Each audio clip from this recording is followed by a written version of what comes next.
Drag racing fan, we are live right here on the Monday Morning Racer platform. In just a few moments, we'll have, as you see there on the screen, that man that is driving that hot rod, Tyler Hilton, your 2024 NHRA Heritage Series Top Fuel Champion. Welcome to Between the Slicks. I'm Lee Kraft. Man, good to be back on what is, well, my show on my platform. We certainly want to welcome all of you that are watching on the competitionplus.com Facebook page, no matter where you are viewing from, mobile, personal computer, out there in space, wherever you're at. Hit the like button, hit the share button, dive into the comment section. We want to hear from you. We're going to be talking with Tyler Hilton in just a few moments, and then we're going to dive into some drag racing news. We'll take your comments. We'll dive into what's happening in the world of drag racing right here on Between the Slicks. I'm coming to you live from the shop that is McKinney Corp in Lafayette, Indiana, and they are busy. As you can see behind me, they are mounting some funny car bodies for the NHRA Heritage Series competition. I've got a very interesting body off to my left. I don't even think the news has been broke about this particular competitor and what they're going to be running this year, but there's going to be a funny car body mounted here soon. It is busy. I just had a brief chat with Murph, and the phone is ringing off the hook. People are wanting this or that, and they wanted expedited. Testing is about to fire up for the Nitro cars. McKinney Corp is full blast, and and drag racing is full blast.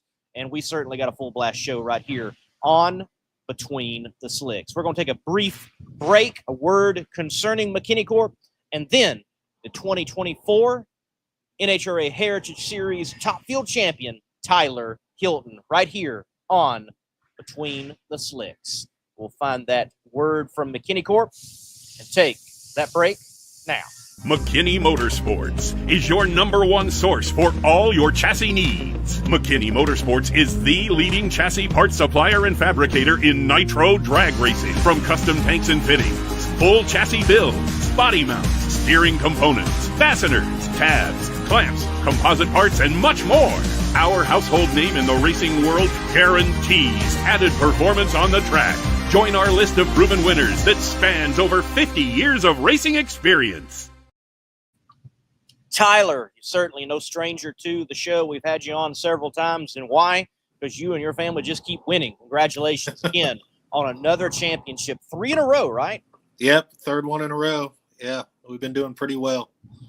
Spectacular. You know, I know oftentimes people put it at the end of the show, but I'm going to give you the platform. I know it was an emotional championship, an emotional win there in the finals, but say concerning your family and the team what you want to express in winning another championship, third in a row, and give thanks. I'll give you the platform now. Well, I really just need to thank our crew the most because our guys, they fly in from all over and they just do such a great job. We couldn't do it without them. So first off, we need to thank them.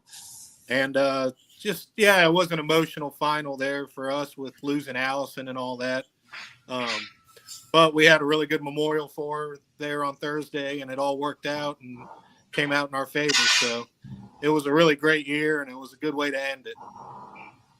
Spectacular, man. I'm glad that's the case, and what a great win, what a great championship it was. And honestly, your season for 2024, a road to a championship in the Heritage Series, it began right back in this shop at McKinney Corp. The hot rod that you're in is a McKinney chassis, and the team had the car back up here for work on it. So let's begin there. What did McKinney Corp get the car ready for in competition?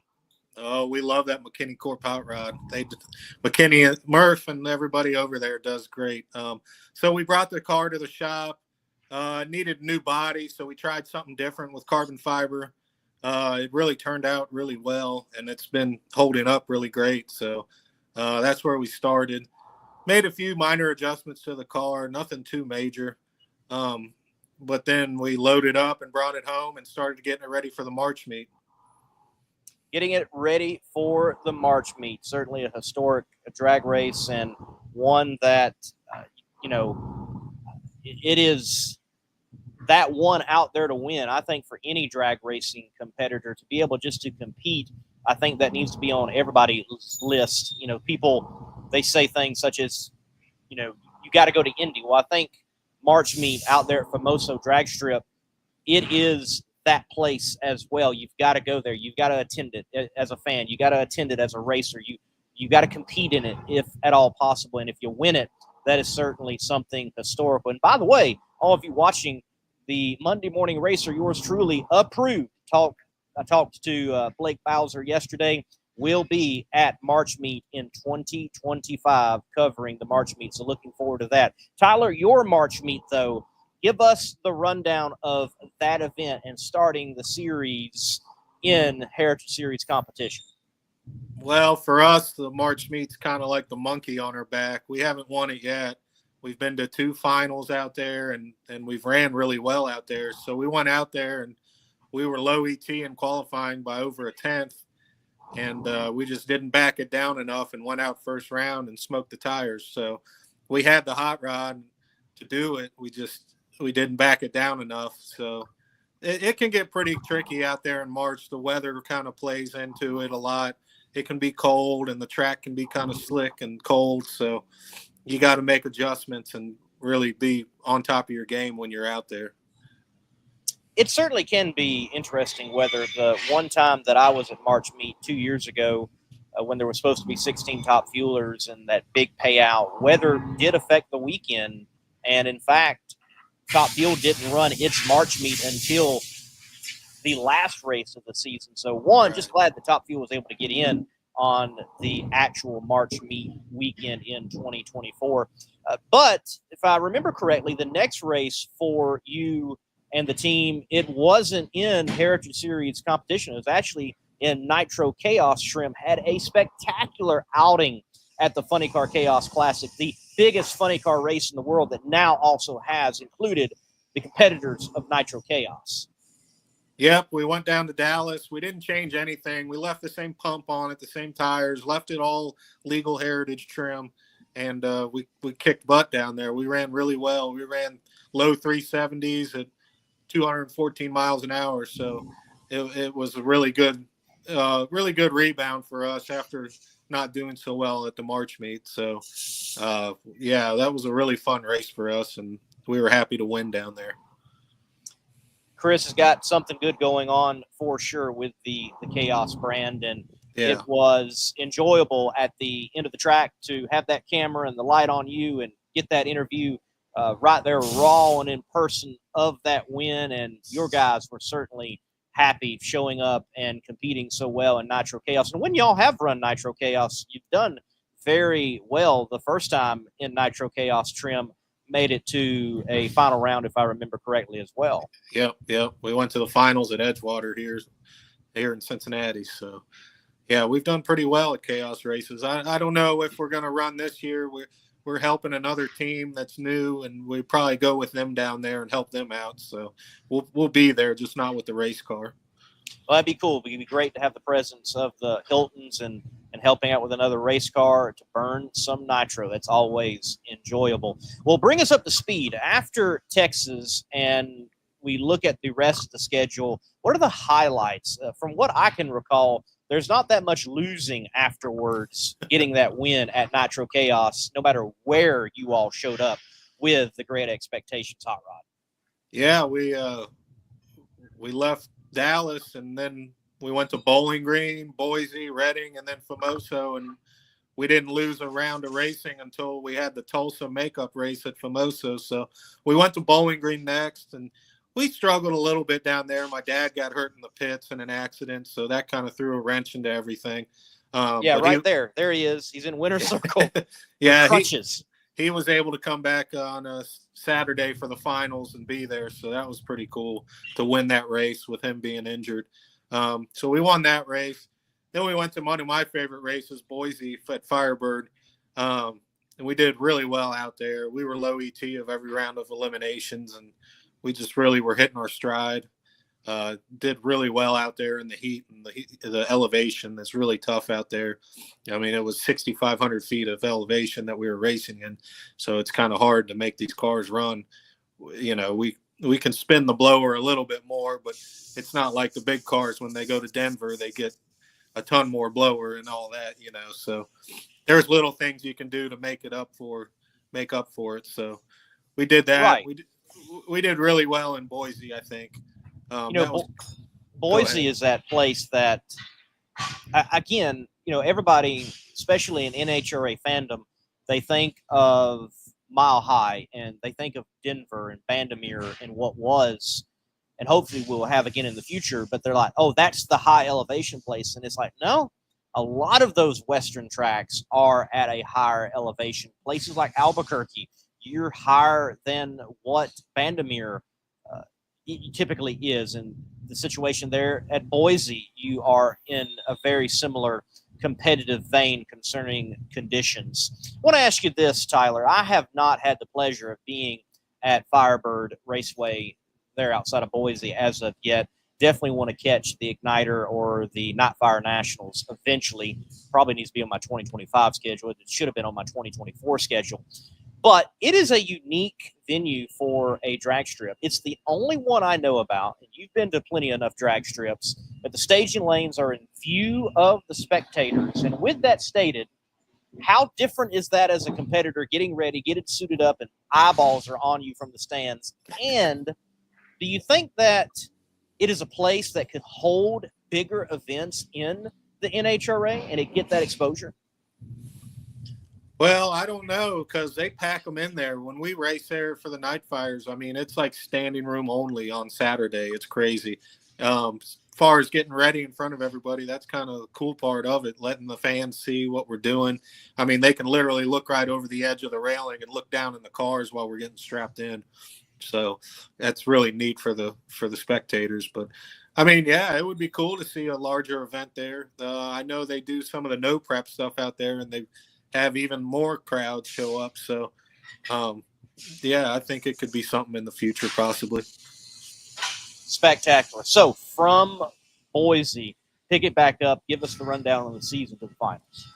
So after Boise, we went to Redding, California, way up Northern California, which that was a really cool race for us. We didn't do as great qualifying as I would have liked, but we came back and got a couple lucky hits there in the eliminations, but in the final round we nailed it.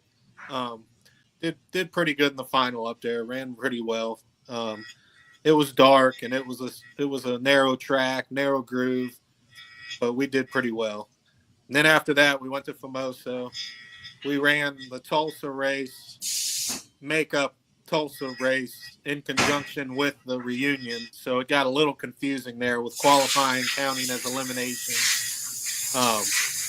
So that got a little confusing, but we ran well. I mean, we ran low to mid 560s at almost 260. So we lost to Pete Kaiser in the makeup Tulsa final, which we had a throttle cable malfunction at about 800 foot, and he drove around us. So that was the end of that. But then we came back on Sunday and met him again in the final round and ended up winning. So did really well. Absolutely did really well. I mean, 2024, winning another championship, 3 in a row. Wow. I mean, there was already that bullseye on the back of this team and you as a driver. Yeah. But it continues to grow and be defined that, you are, as of right now, the one everybody wants to be. They're tired of seeing you win. They're tired of seeing you crowned champion. You certainly don't want it to stop. But you look out there in the Top Fuel ranks of the nostalgia world, you see people gearing up. You see people chomping at the bit. Is the competition in that form of drag racing, is it growing? Is it becoming more challenging for you all to do exactly what you've been doing? Yeah, a little bit. I mean, our car can dominate in the right conditions, and sometimes we have a harder time making it run than we really should. But yeah, the competition's getting tighter. I mean, Pete Kaiser's running really well.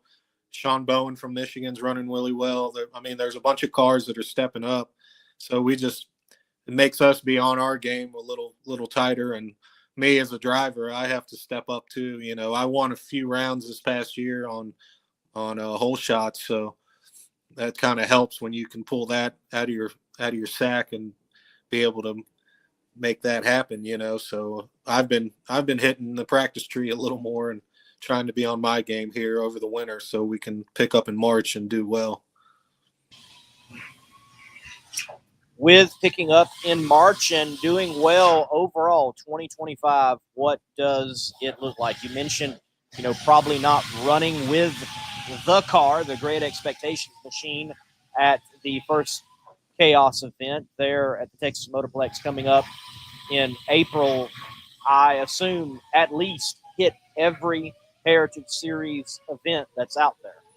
Yeah, I mean, we're going for a 4th championship, and you know, we said 3 would be good, and that would satisfy us, but 4 is going to be our goal. No one else has done 4 in a row. Bartone did 3 in a row, so we're tied with them. But no one's done 4 in a row, so that's going to be our goal. So we're going to just pick around at the car, not make any huge changes. We're doing some little bit of aerodynamic changes with some wings and some other stuff we're changing, just trying to get a little edge. And go out there to the March meet and try to be low EC and try to win the race and just do our thing, not get too hung up on what everyone else is doing, and not worry too much about the target on our back, and just go and run our own race, run the racetrack. I hear you there, and if I may brag a little bit, that's some fine workmanship from McKinney Corp there. What are y'all trying to do there in the aerodynamic department? We're just changing the canards around a little bit, trying to get some more downforce. The car spins the tire pretty hard, which is a good thing. But we need to try to control it a little more in the first half of the racetrack to get it go straighter and get it glued down a little more and get it running the half track speeds it should be running. It should run 212, 214. We've been down a little on that, so we're just trying some little stuff in the clutch to keep it from shaking. That seems to be our problem, is tire shakes. So we make plenty of power. The car is great. The car works great for us, and the engine's doing what it's supposed to. So we're just making a few little changes to try to make it more manageable. All right, you mentioned you all thought that 3 was going to satisfy, and now you're like, no. Let's go get 4. No one's ever done 4 in a row. Let's do that, and that's going to satisfy us. Well, one, I think you're lying, Tyler. I'm not trying to be mean, but racers are not satisfied with winning. Ooh, we're done. But hypothetically, let's say, all right, we're satisfied here. What would possibly be the next step for the Hiltons? Where in competition would you all like to go? Well, I mean, I don't see us going to a higher level like Alcohol Dragster or Top Fuel or Funny Car or any of that. We're just right now we're at our limit when it comes to financial strain and stuff like that. So we're at the top level we want to race at. So I don't know. Looking into the future, we would probably still run some Heritage and Chaos races, just not the full tour and traveling, because traveling gets to be the thing that really hurts us. You know, it's hard on us physically, it's hard on us financially, it's hard on the team getting everybody there. So we're getting some help this year. Some people are stepping up and helping us, so that'll be good. But I don't know. We'll see. We'll go for 4 and see how we do and go from there. All right, going for 4 in the NHRA Heritage Series. Tyler Hilton, look, congratulations once again on the championship in 2024, going for it in 2025.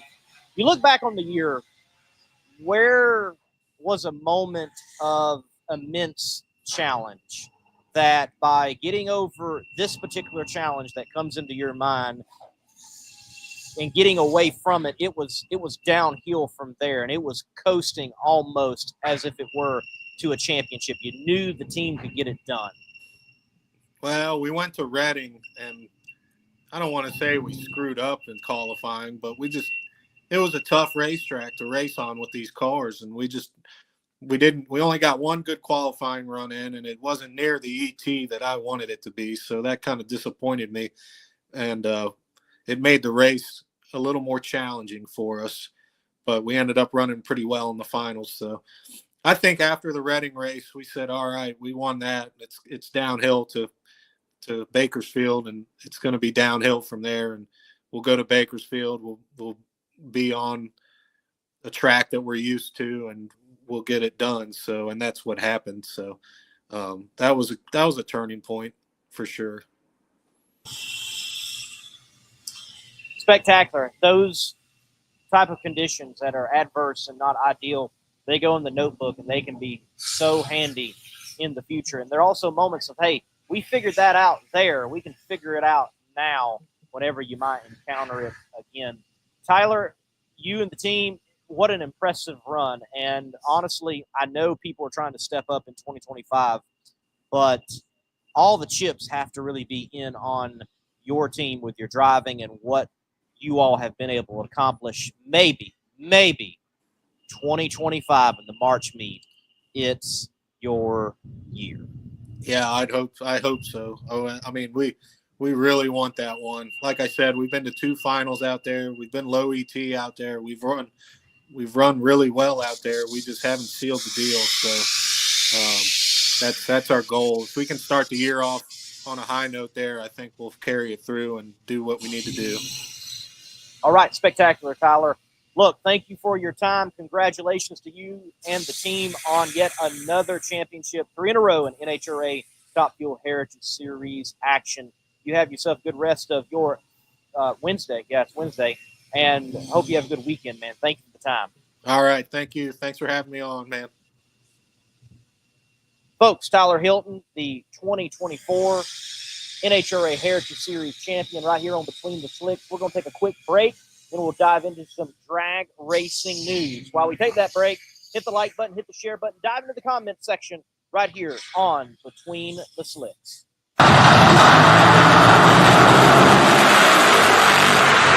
Fly right in your motorsports endeavors with products and services from Dove Fuels. Pete Dove is the owner of Dove Fuels. He is a racer himself in a nitromethane burning fuel altered, dubbed Back from the Ashes. He races with Driven Racing Oils, which produces a 70 weight nitro oil, but that is not all they make. They make applications for you on the oval track, whether that's dirt or asphalt, and for even you, the bracket racer on the drag strip. And if you need nitromethane, Pete Dove at Dove Fuels is the one to call for a drum or even supplying for an entire series, as he is the official supplier of nitro for Nitro Chaos. If it's nitromethane or Driven Racing Oils, you need to contact Dove Fuels. Gentle name, Hardcore Products.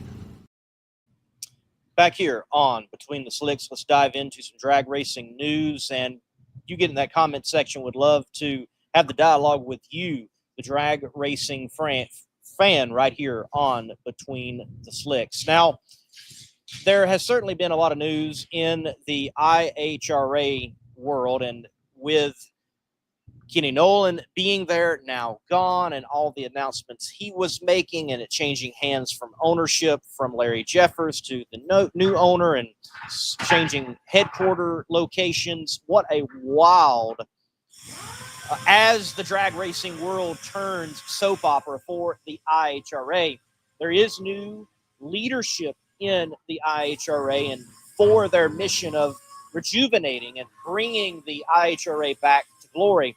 And that new ownership, well, not new ownership, but new leadership, their new CEO is Alex Roach, and the new president is Rich Schaefer. Now, Rich Schaefer is a former director of Division II in the NHRA. With that being said, he brings a lot of experience to the table of directing events, and obviously directing events in his neck of the woods in relation to national events and connection with someone like Mike Ross. A lot of experience, whether it is divisionals, regionals, at the national event level and everything that a division director has to do within the NHRA economy. So that is good for the IHRA to bring in those people with experience to help it go into the future. On the IHRA, I want to express this. They announced that our series is going to look like this. And those announcements, I don't think we can hold them to. I expect we're going to see sweeping changes from what was expressed, and we're going to probably get a more settled announcements concerning what to expect in a Nitro Jam type of series and schedule. Here's my recommendation. Don't do what the NHRA is doing. Be different while giving the Nitro racer a place to race. For example, there are those in fuel altereds right now, such as the War Wagon and the former Hartman-Wilkerson fuel altered the Ferris Racing family has purchased, and they both now have the War Wagon and that fuel altered. You have individuals such as Pete Dove, and you have Tom Motrey's Drastic Plastic. And then you have funny car competitors such as Adele Creasy or a Jack Wyatt. Give them something to duke it out against each other. Create a full field of 16 cars, and it is a different flavor of nitro racing than the NHRA. I think that would be appealing right now in drag racing. It would set you apart, and yet you're still burning nitro. I'd also say to the IHRA, take the opportunity and create a nesting place for Top Alcohol Funny Car and Top Alcohol Dragster. That group is certainly looking for a place to race where they are going to be treated better than where they are right now in the NHRA. I think if the IHRA is going to succeed, they've got to treat the racer right, but they also got to showcase to the fans something that is just a bit different than the NHRA and set itself apart. I also think the future of the IHRA, as we're going to get into with some track announcements going towards another sanctioning body, they very well might have to look at not just running at IHRA tracks, but the IHRA Nitro Jam, having that, it looks different from what it has been in the past, and maybe it's more of a series than going to just IHRA tracks alone within that sanctioning body. That might be something good for the IHRA and what I want to talk about next, and that is the WDRA. The WDRA has certainly been making moves. They have been the quiet sanctioning body, if you will, continuing to build momentum, but in building momentum, they've been doing it quietly. Since the last time that I was live, they added to the list of their tracks, which is growing, it seems, week after week, of who is a WDRA track. They added State Capitol Raceway there in Baton Rouge, Louisiana. That was an IHRA track. They also added Wilkesboro Dragway. I have visited this track, also the track there in Baton Rouge, State Capitol, but they added Wilkesboro Dragway, which, if I remember correctly, was also a IHRA track. It is now a WDRA track. And concerning track news, well, maybe, just maybe, Palm Beach International Raceway might become a WDRA track or an IHRA track again, or maybe an NHRA track. It is up for sale right now. There's a potential, if the right buyer is found, though it's a steep price tag, that racing could come back into that neck of the woods and we would see that facility revived. With that being said, I've also got to express that there is a track in the state of New York, if I remember correctly, in the Southern Tier area, another motorsports park. This was shared on the Monday Morning Racer platform. It is for sale. So there are certainly opportunities out there right now for investors to buy racetracks and put on racing events, not just drag racing, but beyond, for the motorsport enthusiast. And there's also been other announcements, such as Leadfoot City Dragway. That is down in the state of Florida. And it is a drag strip with a different flair. It is not designed to, hold Top Fuel. It's designed to bring the common man, the common racer down to do some drag racing as if it was on the street. It's 8 Mile drag strip, and they now are NHRA sanctioned. They have drift pads. They're doing events. They've got a neat program going on. I think a program that people can certainly look at, and it's a package that can, for the future, I think be great for motorsports enthusiasts as well. I believe it's enunciated as Concho Valley, the drag strip down there in Texas. They are now NHRA sanctioned as well. And that is a drag strip. You see it from the aerial view. It is a beautiful facility. And certainly, I think we're going to hear about great events coming out from that place in the future. You may hear from people that facilities are closing left and right. That is true to some extent. They are closing. We do hear high-level drag strips closing. We do hear of small drag strips closing. But I also hear of high-level drag strips opening and also smaller venues opening. Drag strips and racing facilities, we're losing them, we're gaining them. We're all overall, though, moving forward, I think, right now in the sport. Something that, may be causing us to slide backwards in the sport, though, is a matter that has really lit up social media concerning those following drag racing, and that is with Swoop Motorsports. Summer Richardson. That's the young lady that, was, or you could still say is, sponsored by OnlyFans. She, a few days ago, made a post on her social media that the NHRA decided to say no to her sponsorship with OnlyFans.com.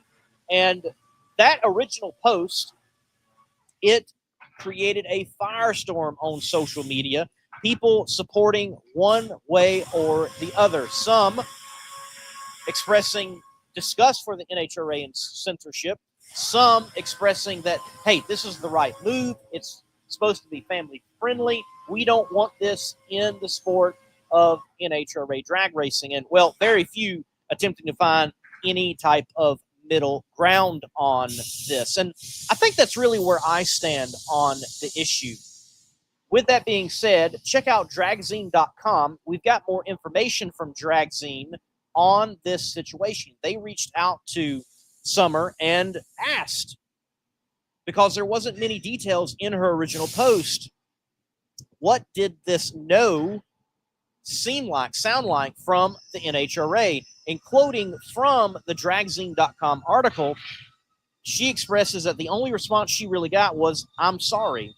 And that the NHRA expressed that this decision came from concerns of some of the partners and drivers being uncomfortable about OnlyFans.com as a sponsor. Now, this is not something that is isolated. It is also happening beyond in the world of motorsports. You have individuals, other bodies in motorsports saying, no, we're not allowing OnlyFans.com to be a sponsor within our sport. And let me say this, that one, the NHRA, they have every right to say this and to express that, hey, we're not going to allow this person to run with this brand in the NHRA. They have every right to do that. In just a few moments, I'll bring up the rule and read it for you. They cited it on the dragzine.com article, and hopefully it will be clear enough for you to read. It might be small. Let me see if it's uploading now. But there is a rule on the books. Let's see. Here we go. The NHRA reserves the right to regulate any advertising or other material that is present on site at any NHRA event, including, without limitation, any material appearing on any participant on the body or any other visible part of any vehicle or transporter participating in NHRA events, including support vehicles in any pit area, in any area of the drag strip from the staging lanes to the end of the drag strip, and any item or material on site that may constitute product placement. Participants and vehicles may be excluded from competition and from event facilities if, in NHRA's discretion, any advertising or other material displayed on a person, race, or support vehicle or in a pit area or otherwise is not in the best interest of NHRA and the sport of drag racing, and or is or may be in conflict with any applicable law. So let's be clear about something. The NHRA does reserve the right to do what they did, and they have every right to do what they did. They are a business. You know, people want to talk about censorship. Well, yes, we have a First Amendment right, but businesses have a right to conduct their business how they want to. This is not a civil rights issue. If it was, then she could take them to court on it. It's not that. They have a right. They already have precedent. Go back to even Bo Butner with the Trump campaign on his car many years ago. Falls under that same issue. Here's my issue when it comes to this OnlyFans.com situation. For one, though the NHRA may have the right to do what they have done, it is a customer service issue I see here. Summer, in particular, being a racer on the West Coast, is about just a month away from her first action in Top Alcohol Dragster in regional trim, and she gets the word that her sponsor that she has had in the sport for the past 2 years is no longer going to be allowed, and she had pinned a 12-race deal. Part of the customer base of the NHRA is the racer. The other customer, the fan, doesn't come to an NHRA event but by having the racer. So I certainly think there's a customer service issue here. There's also a PR issue. I think this is something that the NHRA, they really should have got out ahead of. We are not in the 1980s anymore. If you're going to tell a young lady such as this, Summer Richardson, your sponsor is not allowed, I would recommend that when you send that out, you also send out to the other media outlets why, and get ahead of a competitor making a post. Because right now, OnlyFans.com, whether you like it or not, it certainly has got a whole lot of tension through NHRA drag racing that they were trying not to have any attention put on it via the NHRA. With that said, there is also another argument here. It is an 18-plus platform. You have to be 18 years or older to access OnlyFans.com. There are other adult products in the NHRA right now. And the NHRA, well, they've expressed in a statement, and you can read this on dragzine.com, the NHRA remains committed to upholding our family-friendly environment on and off the track. Well, with that being said, what about the new gambling, which I am for, but nonetheless, you've got that going on. What about such things that you can consume as hard liquor, beer? Where do we draw the line? Nothing wrong with the NHRA in every right they have to say, hey, this is where we're drawing the line. I just hope in the future that line that they've drawn, they maintain. We certainly can go back into the past of NHRA drag racing and see where they have allowed risque sponsorship. Playboy had a funny car at one time. Penthouse had a funny car at one time. I don't understand fully where this all comes 2 years after she has had this brand associated with her in NHRA drag racing. They've made a decision. They've set a precedent. They've got every right to do it. I hope they stick by it. I hope that Summer is able to work out a deal. Summer, if you happen to be listening, go run Nitro Chaos. Take OnlyFans there and get in an altered and burn nitro. There's an option for you. Nonetheless, I think overall, the NHRA, take care of your customer, the racer. Notify something like this much earlier. Also, if something like this is going to drop, get ahead of it. I know there's some good people there that could write a great press release and explain why, give articulate reasons, and those reasons, well, help out when people dive into the comment sections. And granted, honestly, is this going to hurt the NHRA to some extent where the NHRA is not going to be able to perform? No, it's not the case. The NHRA, not this year, but next year, will be around for 75 years. The momentum that it has, it's not slowing down anytime soon, no matter really who they tell they can't have as a sponsor in the sport of NHRA drag racing. And with that being said,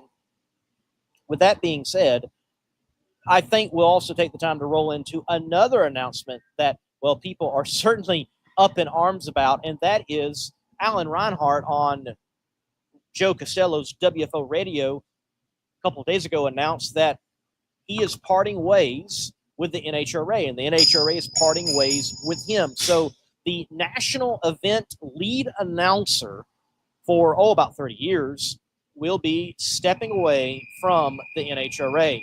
And I'm not shocked by this. You know, they have been, last couple of years, you've seen Alan not be at some events for various issues. You also have seen Alan be moved around. And I think that's something that the NHRA is trying to do with those that they have as talent.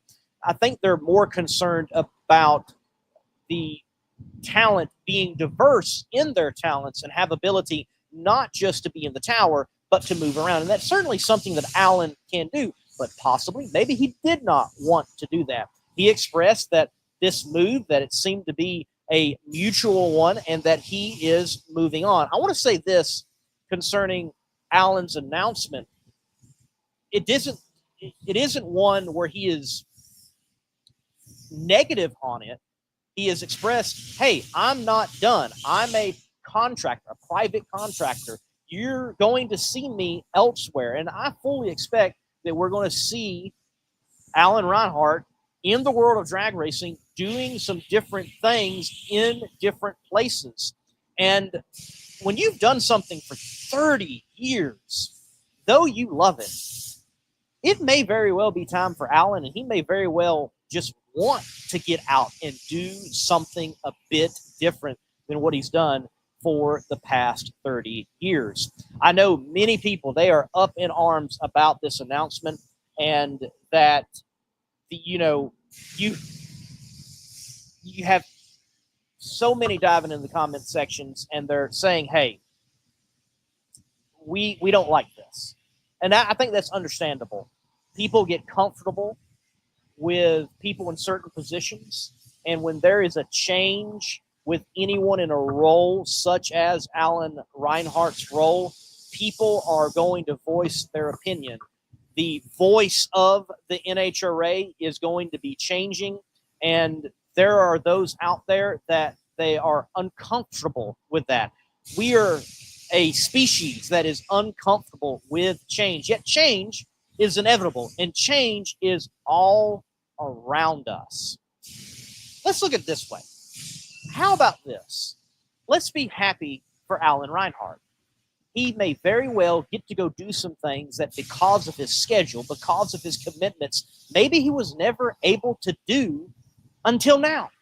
And then with the NHRA, just maybe, we'll find the next voice of the NHRA for the next 30 years. Because remember, ladies and gentlemen, Alan Reinhart has not always been the lead announcer. I grew up, and it was Bob Fry. To me, Bob Fry was the voice of the NHRA. You have those that would say Dave McClelland, for his time, was the voice of the NHRA. You also have many other individuals that have a voice in drag racing. I have found it interesting that in the comment section concerning Alan's announcement of parting ways with the NHRA and the NHRA parting ways with him, you've had people confusing the roles and going to the comment section and saying, oh, they need to bring Mike Dunn back. Well, that was TV. That was not announcing from the tower. And Mike Dunn was great in his role. Alan Reinhart, great in his role. But you do have people stepping up that are also doing a great job in such roles. For example, I think of NHRA and on TV, Brian Loans does such a great job. And he is on that side the voice of the NHRA. Now we're going to be looking for that individual to take up the reins in the tower and be the new voice of the NHRA. So the NHRA has a great opportunity to find that next talent and get behind them and support them, and we learn them and we grow with them. And we also can see for Alan Reinhart a great opportunity to do some things that he has not been able to do with being, well, if I may say, tied down to the NHRA gig. With that being stated, drag racing is going on this weekend. The U.S. Street Nationals, that's taking place this weekend down at Bradenton Motorsports Park. There has been testing. Testing also has been cut short due to rain. They've got rain down there. The southern parts of the United States on the Gulf Coast, they have snow, historic snow. I saw photos of Gulfport Dragway covered in snow and many other racing facilities, and what a rare case for that part of the United States of America to have snow. And the defending winner, he is down there, Mark Mickle. You can certainly expect him to be a serious contender, and many others, such as Scott Palmer. Talked to him last night on CompetitionPlus.com's Power Hour. He is there in competition. Extremely tight field to crack into for these events as the Winter Series, that new program and a championship put on by Drag Illustrated, continues in race 2 of 3 to crown a Winter Pro Mod champion. And I think, honestly, when we look at all of those in the world of Pro Mod that have come together, this is really going to be a championship. Whoever is crowned champion of the Winter Series, they can kind of say, hey, I'm a Pro Mod champion of Pro Mod champions, because so many of the champions, so many of the top racers, they have come together down there at Bradenton Motorsports Park. So get your tickets. If you're down there, go enjoy some great drag racing action at Bradenton Motorsports Park, or you can catch the action on flowracing.com. Thank you for joining in here on the show. We talked to Tyler Hilton, the 2024 NHRA Top Fuel champion of the Heritage Series, earlier in the show. We just went through some drag racing news. Let me take some time to go into the comment section and see what everyone is talking about. And I'm sure, as we mentioned, the Swoop Motorsports and Alan Reinhart issue, we'll take your opinions and we'll see what all is happening in the comment section, and probably have a microcosm of what's happening out there in the world beyond. Bedrock Racing's Wonder Wagon says that I'm happy for Alan. Change is good. Honestly, that's how I feel about it. I think this is a great opportunity for Alan. I think it's a great opportunity for the NHRA. I get it. There are folks out there saying, hey, I'm going to unsubscribe from NHRA.tv. Okay, great. You have every right to do that. And I would say to that, like, do you really love drag racing? Do you really love NHRA drag racing, that you were so tied to an individual that you are not going to participate in watching as a fan a sport? Here's an example. The last race of the year, Nitro Chaos, David Ratt, who is such a great announcer with Chaos and beyond. I really wish David had more opportunity to hold the mic. He does such a great job. He's the voice of Chaos. And he was not able to be at the last race of the year for the Nitro Chaos Championship race. Instead, we had Ed Wolf step in and do announcing, and for his really first ever announcing gig, he did a fine job. Was he David? No. Did I expect him to be David? No. Was I going to say to Chris, well, Chris, since David's not going to be there, it's just not going to be the same, therefore I'm not showing up and covering a race? Well, that's ludicrous, because the sport of drag racing continues to go on.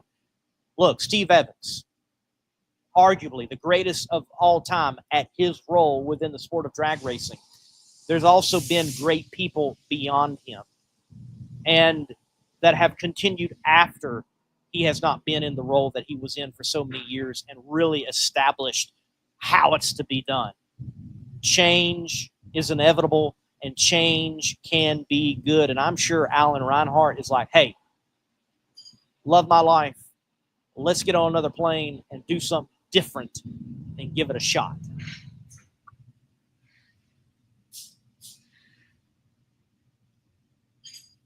David, what's David saying here? NHRA going cheap. Remember when they had an official starter? AR was our voice, and I'll never accept Costello. Okay, great. You'll never accept Costello as what? And who are you to accept or not accept? If they want Joe Costello to be the voice of the NHRA, they'll make that shot. Not you, not I. I also think that what the NHRA is doing is trying to diversify the talent pool. Look what they do right now with Chris Monahan, Joe Costello, Jason Galvin, Hannah Rickards, and others. They rotate them. The last couple of years, they've been rotating them.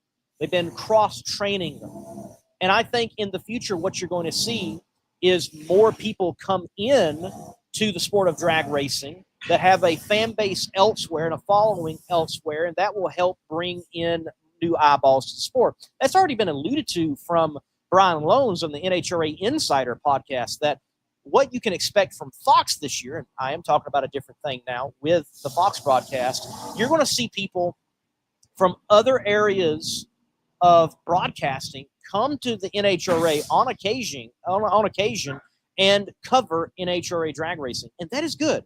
More eyeballs from different places is a good thing. Who's the next voice of the NHRA? I don't know. The NHRA hasn't made an announcement. I don't know when they'll put that mantle on that guy or gal to be the voice of the NHRA. Nonetheless, we got to be willing to, move forward. Alan Reinhart making this move, I mean, some of us may look at it and say, well, the NHRA is doing this, but the way Alan has represented it is that it's mutual. And if it's mutual and this is something Alan is doing, then let him do it. I find it interesting that no one out there in the comment section is saying anything of, well, if it's mutual, then let's be mad at Alan, which is ridiculous. If it is mutual, let it be so. Look, when Bob Fry retired, I was like, oh, man. But I didn't stop watching NHRA drag racing. Come on, guys. The sport is bigger than its parts. The sport is bigger than Alan Reinhart. The sport is bigger than John Force. The sport is bigger than Don Schumacher. We're already in the sport of NHRA drag racing starting to see changes and shifts and evolution beyond a point that people were always saying, well, what happens when this person isn't around? Don Schumacher Racing right now doesn't field any cars. That operation is completely different. Makes parts and has spots for lease for teams currently in the NHRA. Drag racing already looks differently. Drag racing has already got beyond some of those people that we all were saying, well, what happens when they're out of the sport? It's going to die. Well, no, it hasn't. It's continued to evolve. It's continued to move forward, as it will. Well, we're going to move forward and close the show here in just a few moments. Tomorrow, I've got scheduled Bobby Cottrell. He is the NHRA Heritage Series Funny Car Champion. And what a wild season he had, even shifting teams basically in the middle of it, away from the team in which he'd won so many races and championships to step into a car and uphold his points lead and go out there and earn yet another championship holding a different will. Thank you all for joining in. Again, the first part of the show, we had Tyler Hilton on, the NHRA Heritage Series Top Fuel Champion in 2024. The plan is 4 p.m. Wednesday, tomorrow, Thursday, to have the Funny Car Champ on. Thank you for watching Between the Slicks. I'm Lee Kraft, a.k.a. the Monday Morning Racer. And until next time, God bless and keep the pedal to the metal. Don't forget about watching U.S. Streetcar Nationals. If you own a beautiful modern muscle car like this 1320 Challenger, I'm sure you don't want it stolen. Because the Challenger and many other modern vehicles have an easily accessible neutral release strap.